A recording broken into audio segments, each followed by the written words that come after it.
Pendataan partisipatif ini bermula ataupun berawal dari, kalau menurut saya itu kegalauan para kepala desa, perangkat desa, dukuh dan RT terhadap bantuan-bantuan yang dari pemerintah yang menurut mereka tidak tepat sasaran dan menimbulkan hujatan kepada kami para kepala desa, perangkat desa dan yang lain. Munculnya dari itu. Ada yang secara ekstrim mengatakan Pak bahwa kepala desa, perangkat, dukuh, RT itu menjadi korban kebijakan. Tapi saya tidak mengatakan itu. Itu menjadi sebuah kegalauan kami. Sebagaimana kepala desa dan juga tokoh masyarakat perangkat desa yang lain ini, selain akibat itu juga menerima akibat dari bawah. Ada sedikit cerita, walaupun hanya 15 menit, saya tak cerita sedikit. Saya memiliki warga yang janda, punya anak 3. Janda karena ditinggal pergi oleh suaminya. Anaknya yang sulung itu baru naik ke kelas 2 SD. Ketika akan masuk sekolah dia harus bayar buku, harus bayar sepatu. Dia membutuhkan uang 120.000, tapi ibunya tidak bisa memberikan karena hanya buruh cuci. Maka inisiatif itu sudah saya acungi jempol warga saya seperti itu. Baru naik kelas 2 SD sudah berani menulis surat, tapi karena bingung surat ini mau dikirimkan kemana, maka ditulis surat kepada Tuhan. Isinya minta butuh duit 120.000 untuk membayar ini. Setelah dikirim ke kantor pos, dipilah di kantor pos, bingung Pak kantor pos, ini mau dialamatkan kemana ini surat kepada Tuhan. Akhirnya diberikan pada Pak Polsek dikembalikan ke saya, Pak ini wargamu. Setelah saya buka, yaitu saya kebetulan sih jenenge lurah. Kepala desa itu punya duit di dompet hanya 100.000, nggak ada lebihnya. Itu saya ambil, saya masukkan amplop, saya antar kepada warga itu. Setelah diterima, Pak minum dulu, nggak usah saya mau balik. Enggak Pak, tolong minum, nanti Bapak nanti sambil nunggu Bapak saya menulis balasan gitu. Oke lah, saya tungguin, saya minum, kemudian ini balasannya. Karena di kantor itu banyak pekerjaan dan ada tamu, surat saya taruh di tas. Sampai di rumah saya lupa, setelah sholat isya tak suruh ngambil anak saya, dibaca bareng-bareng, alangkah terkejutnya saya. Tulisan balasannya begini: terima kasih Tuhan, Tuhan telah memberikan uang pada saya, tapi besok lagi jangan kau titipkan Pak Kepala Desa Tuhan.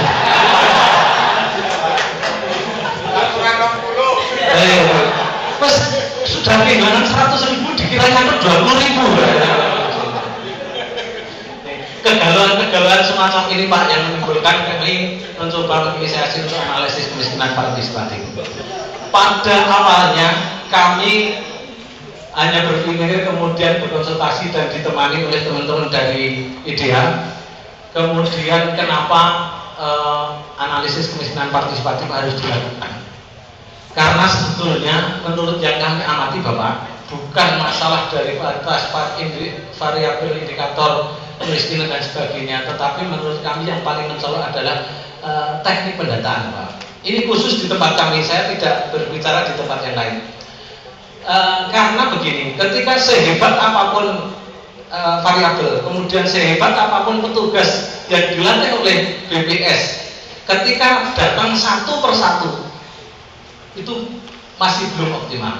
Contohnya begini, misalnya saya datang pada Pak, Bapak punya sapi berapa? Saya tidak punya Pak. Nah itu di kandang sebelah itu ada Pak, ada 3. Itu gaduhan. Kalau di tempat saya gaduhan itu memelihara milik orang lain. Oh begitu ya Pak. Kalau yang disampaikan keterangan dari Bapak ini bohong, berarti data saya juga data bohong. Itu yang saya tidak mau. Maka kita mencoba bareng-bareng mengumpulkan rumpun rumah tangga atau dasawisma. Kebetulan di tempat kami kelompok dasawisma itu setiap bulan sekali mesti mengadakan pertemuan rutin. Nah, kemudian kita berikan penjelasan tentang pendataan yang akan kami lakukan, sosialisasi penuh. Intinya begini, Bapak, apabila nanti Bapak yang sebelah ini menyampaikan informasi atau keterangan, kalau Bapak tahu bahwa yang disampaikan itu tidak benar, tolong diverifikasi ataupun tolong diberi penjelasan yang benar. Karena kalau tidak, kerugian ada pada pihak orang lain atau bapak-bapak ini yang menjadi kerugian. Nah, di tempat kami itu begini Pak, kalau ada tetangga yang punya cincin 1 gram pun walaupun tidak pernah dipakai, tetangga yang lain itu pasti tahu. Tetangga punya deposito walaupun tidak tahu jumlah nominalnya, tetangga yang lain tahu kan? Ini, maka kita kumpulkan dalam rumpun rumah tangga atau dasalisma.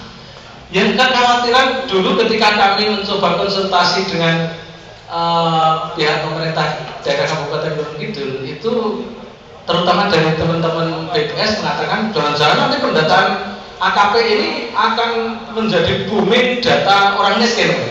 Tapi setelah kami lakukan dan sudah kami coba, ternyata tidak Pak.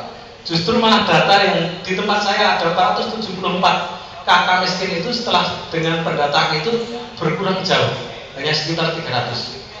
Ini artinya tidak benar bahwa dengan pendataan analisis kemiskinan ini menjadi booming terhadap data orang miskin, tidak. Nah, kemudian dengan cara teknik yang seperti ini yang bisa kita lakukan. Maka kita ketika kembali data itu bareng-bareng pendataan 10 orang atau 10 satu dasesma atau satu rumpun rumah tangga, ketika kembali saya tanya bahwa Pak punya sawi berapa? Kembali tidak punya Pak. Yang sebelah itu kandang saya tapi itu hanya piaraan milik orang lain. Tetangga yang lain yang tahu betul mengatakan jangan bohong Pak, yang gaduan hanya 1, yang 2 itu milik Bapak sendiri. Oh iya Pak, ini hasilnya. Ini yang kami mau. Jadi yang kami mau bahwa ketika kita satu persatu tanpa ada yang memverifikasi, terjadi banyak data yang tidak baik. Entah karena masyarakat itu takut kultur kalau di tempat kami itu selalu menyembunyikan aset ataupun kemampuan, atau memang sudah pintar karena di data bank miskin bentuk bantuan ya, biar dapat bantuan. Saya nggak tahu. Tapi yang jelas ketika data satu persatu dengan hanya personal petugas dengan responden tanpa ada orang lain yang verifikasi, saya yakin hasilnya menjadi sangat jauh berbeda dengan realita di lapangan. Ini yang kita lakukan. Kemudian analisis dan penelitian partisipatif ini kami coba dengan membentuk tim relawan di tempat kami. Tim relawan itu karena saya ada 9 padukuan, maka tambah 1 orang koordinator menjadi tim 10. Kemudian di luar tim AKP pendata tim 10 itu kami mencoba membuat tim pemantau supaya ketika tim itu melakukan pendataan itu dipantau oleh tim pemantau. Kenapa? Kami tidak ingin kecolongan juga Pak. Jangan-jangan nanti rumpun rumah tangga ini sudah bisik-bisik. Nanti ketika saya ngaku demikian kamu jangan ngomong ya. Kan bisa saja seperti itu. Maka diadakan tim pemantau supaya data itu benar-benar jelas dan valid. Kemudian ketika kita sudah melakukan pendataan, sudah membentuk tim AKP, kemudian tim pemantau, maka yang kita lakukan pada waktu itu kita latih bareng-bareng. Tim 10, kemudian tim pemantau itu kita latih dua kali, bahkan 3 kali, kemudian baru mengadakan sosialisasi bareng di semua padukuan di desa saya. Sehingga ketika sosialisasi itu bareng. Tapi ketika pendataan untuk mempersingkat waktu, masing-masing bertanggung jawab di padukuannya masing-masing. Tapi polanya juga seperti itu. Nah, setelah data didapat, setelah itu direkap, kemudian di entry data dalam satu sistem, yaitu sistem informasi desa yang nanti akan ada ya Mbak, sistem nanti sore ya, saya sudah, oh siap. Itu nanti akan masuk dalam sistem informasi desa, sehingga ketika seseorang itu kita akan mengetahui warga kita yang sekian ratus kakak ataupun sekian ratus orang, ribu orang itu kita mau kita lihat misalnya Pak siapa, saya sendiri misalnya Pak Arifin misalnya, itu dia masuk kategori apa, tinggal diklik nama ataupun nomor NIK, sudah akan muncul Pak semua data saya, termasuk hasil dari analisis kemiskinan partisipatif. saya masuk miskin atau tidak. Kemudian ketika diklik di dalamnya, kenapa seseorang itu masuk miskin, itu sudah ada. Kemudian ketika ada yang itu sama-sama kayaknya mestinya dia tidak mestinya dia miskin tapi kok tidak miskin. Ketika diklik di dalamnya mesti ada penyebabnya. Tapi dalam AKP ini lebih banyak 40% dari nilai bobot itu kita berikan pada pendapatan Pak, dan aset. Karena apa? Di tempat kami banyak sekali yang memiliki aset cukup luas. Ada tanah 2 hektar, 3 hektar, tapi lahan tidur Pak, di pegunungan yang tidak bisa menghasilkan apa-apa. Jadi kalau kita aset itu kita berikan bobot yang tinggi, mungkin sangat keliru. Tapi ketika berdasarkan pendapatan, ya barangkali mendekati. Dan hasilnya sekali lagi ketika data yang kami punya, itu ketika kita sandingkan dengan data kemiskinan dari BPS, kami lebih sedikit Pak. Bukan jadi kekhawatiran yang tadi tidak terjadi. Kemudian setelah di-entry data dalam sebuah sistem aplikasi sistem informasi desa yang memuat kependudukan secara komplit dan di dalamnya ada AKP, maka setelah selesai diadakan konsultasi publik. Jadi data yang sudah jadi dibawa ke tiap-tiap perdukuhan untuk rapat kering. Ini loh hasilnya pendataan kemarin. Satu-satu kita buka. Kira-kira ada nggak yang tidak tepat dalam pendataan itu? Di situ ada peluang lagi untuk diadakan perbaikan, sehingga dalam konsultasi publik itu nanti ada yang Pak itu kok masuk miskin padahal dia punya ini, ya, akhirnya kita koreksi kembali. Oh iya, dia punya lahan banyak tapi tidak produktif dan pendapatannya rendah. Kami sedikit memberikan nilai bobot yang kecil ketika rumahnya sudah dari keramik, kadang itu merupakan bantuan dari anak atau kerabat, itu tidak bisa menunjukkan kehidupan keseharian. Jadi itu masuk tapi bobotnya kecil. Dari keseluruhan uji publik yang sudah kita lakukan, itu memang banyak, ada juga yang terjadi kesalahan. Barangkali awalnya dari kesalahan entry atau apa, itu sehingga ada yang mestinya dia itu masuk tidak masuk miskin tapi masuk. Nah disitulah dalam konsultasi publik di tiap-tiap perdukuhan yang kita musyawarahkan, di situ akan ada perbaikan dari masalah data, sehingga data setelah dikonsultasikan itu menjadi sebuah data final dan akan kita bawa data itu menjadi sebuah keputusan. Kalau mungkin itu program-program pembangunan itu yang dari internal dari desa itu bisa ambilnya dari itu.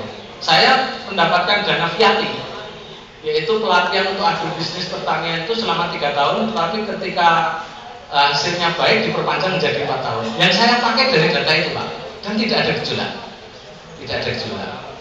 Karena mereka mengatakan bahwa analisis kemiskinan partisipatif ini data yang mendata adalah orang miskin itu sendiri, artinya bukan dari petugas dan sebagainya. Petugas dalam hal ini adalah tim, hanya memfasilitasi. Yang paling pokok adalah dari diskusi rumpun rumah tangga ataupun diskusi dari Dasawisma. Ini yang paling pokok yang kita lakukan, sehingga tidak boleh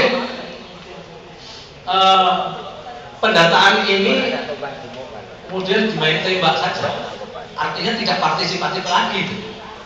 Maka di materi nanti barangkali yang menginginkan itu nanti bisa minta ke panitia, itu ada judulnya Pedum AKP, Pedoman Umum Analisis Kemiskinan Partisipatif, yang kemarin itu sudah kami mencoba berkali-kali diadakan workshop, kemudian difasilitasi ataupun dengan Pak TKPKD Kabupaten Guntur, Pak Imam Wahyudi selaku wakil Bupati, itu di dalamnya ada termasuk dari BPS, dari macam-macam, dan pedum ini yang disetujui pada